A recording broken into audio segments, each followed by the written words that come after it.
شرعی لحاظ سے بندش کا کوئی تصور نہیں ہے۔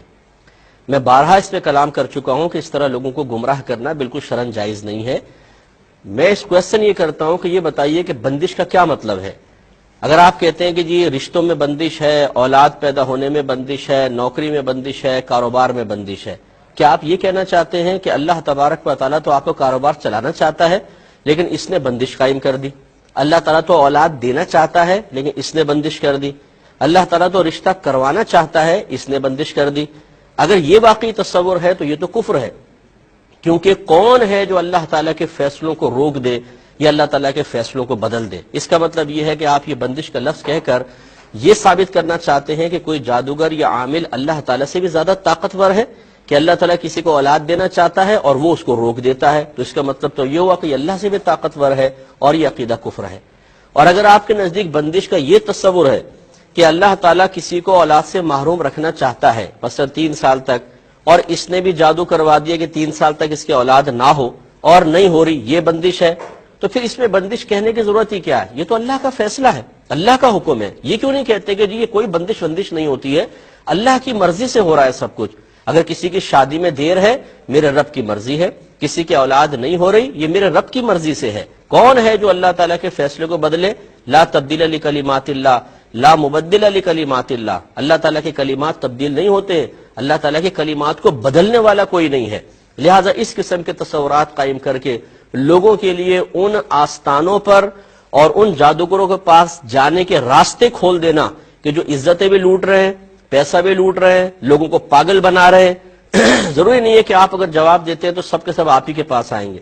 لوگ لاکھوں کروڑوں لوگ ہیں جو اس قسم کے پروگرام دیکھنے کے بعد اس قسم کے جعلی لوگوں کے ہاتھوں میں لٹ رہے ہیں مسلسل، اور اس کا ذمہ دار وہ شخص بھی ہے جو مکمل شرعی تعلیم کے بغیر اس طریقے سے جوابات دے تو وہ قابل گرفت ہے۔ لہذا بندش کا کوئی تصور نہیں ہے بھائی جان۔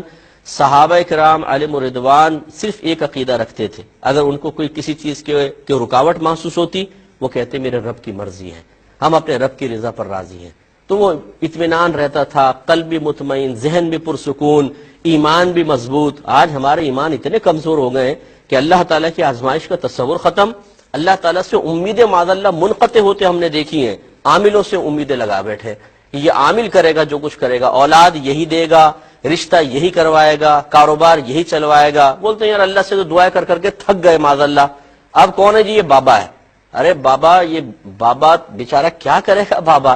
یہ اگر کچھ کر سکتا ہوتا تو یہاں کیوں بیٹھا ہوتا؟ آپ ان سے یہ کیوں نہیں پوچھتے؟ یہ تو بادشاہ بنا ہوتا، اگر ہر چیز کو اپنی مرضی کے موافق کرنے پہ قدرت رکھتا، جو یہ بڑے بڑے دعوے کرتے ہیں اور دیواروں اور پوسٹرز پہ انہوں نے لکھوایا ہوا ہے، تو یہ تو پرائم منسٹر ہونے چاہیے تھے اس وقت پورے ملک کے، اور سپر پاور بن جانے چاہیے تھے، کیونکہ اپنے تعویذات استعمال کرتے، اپنے اوپر دم کرتے اور پہنچ جاتے آسمانوں پر۔ لیکن ایسا نہیں ہے، وہ آپ کے پیسوں کا محتاج شخص بیٹھا ہوا ہے اور آپ اسی کے قدموں میں گر کر اللہ تعالیٰ کو فراموش کر کے اور اپنے ایمان کے خلاف کام کر رہے ہیں۔ یہ بالکل قطعاً غیر مناسب ہے، کوئی رکاوٹ کا تصور نہیں ہے۔ یاد رکھیں اللہ تعالیٰ فاعل حقیقی ہے، اس نے دنیا میں ہمیں اس لیے نہیں بھیجا کہ ہماری مرضی کے موافق ہر چیز ہمیں مل جائے، بلکہ اس نے اس لیے بھیجا ہے کہ وہ اپنی مرضی کے مطابق ہمیں زندگی گزارنے پر گویا کہ مجبور کرے گا، اور ہمیں اپنے رب کی رضا کے مطابق زندگی گزارنی ہے۔ اس نے جو ہمارے حق میں فیصلہ کیا ہے ہم نے اس کو قبول کرنا ہے، اسی کا بدلہ آخرت میں اللہ تبارک و تعالی ہمیں عطا فرمائے گا۔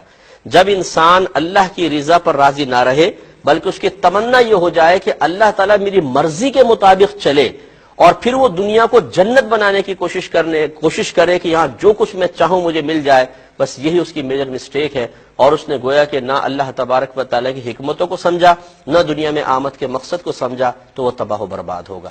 ہمارا کام سمجھانا تھا۔ مجھے پتا ہے کہ یہ باتیں ہر ایک کی سمجھ میں نہیں آتی ہیں، آپ لاکھ سمجھا لیں، ان عورتوں نے اس قسم کے جعلی باباؤں کے آستانوں کو آباد کر رکھا ہے، وہاں جاتی ہیں، اپنی عزتیں بھی داؤ پہ لگاتی ہیں، شوہروں کا پیسہ خرچ کرتی ہیں، اور پھر ملتا کیا ہے؟ ٹھینگا بعض اوقات وہی چیز ملتی ہے کہ جو اللہ تعالیٰ نے دینی ہے۔ تو اس لیے ایمان کو مضبوط رکھیں، اپنے اللہ تعالیٰ سے تعلق مضبوط رکھیں، انشاءاللہ سب کچھ حاصل ہوگا۔